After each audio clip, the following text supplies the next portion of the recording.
ৰাজ্যত তীব্ৰতৰ হৈছে বন্যজীৱ আৰু মানুহৰ সংঘাত। উত্তৰ গুৱাহাটীত বনৰীয়া মহৰ আক্ৰমণত নিহত মহিলা। নিহত মহিলাগৰাকীৰ নাম লক্ষেশ্বৰী মুৰাৰী। চাংচাৰী তুলসী ভুজিয়া কোম্পানীত কৰ্মৰত মহিলাগৰাকীয়ে পুৱা কামলৈ ওলাই আহোঁতেই অতৰ্কিতে মহটোৱে আক্ৰমণ কৰে। ৩৮ বছৰীয়া মহিলাগৰাকীৰ ঘৰ সোণাপুৰত। ডেইলি যেনেকুৱা ডিউটি যায় সেনেকৈ যাব ওলাইছিলে। ওলাওঁতে মানে কুঁৱলী পৰি আছিলে, গম পোৱা নাই। তাৰমানে মহ এটা আহি বনৰীয়া মহ আহি তাইক মানে খুন্দিয়াই থৈ মাৰি গৈছে। ৫টা বজাত ৰাতিপুৱা। ঘৰটো এনে আপোনাৰ সোণাপুৰ বুলি জানো, আৰু এড্ৰেছটো আছে চৰি মুৰাৰী। তেওঁ ঢুকা বুলি গম পালো, তেখেতৰ হাজবেণ্ডে ক'লে এতিয়া মেডিকেলৰ পৰা।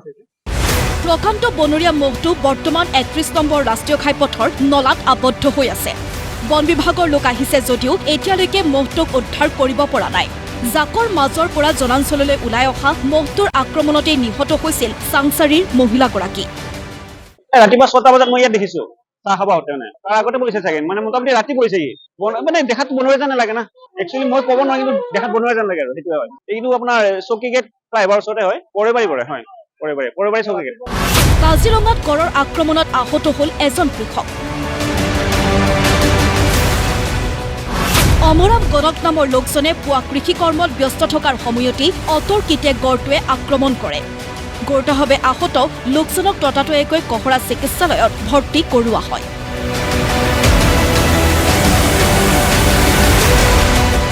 উত্তৰ গুৱাহাটীৰ পৰা উৎপল ৰঞ্জন মেধি আৰু কাজিৰঙাৰ পৰা মনোজ প্ৰতিম শইকীয়াৰ ৰিপৰ্ট, প্ৰতিদিন টাইম।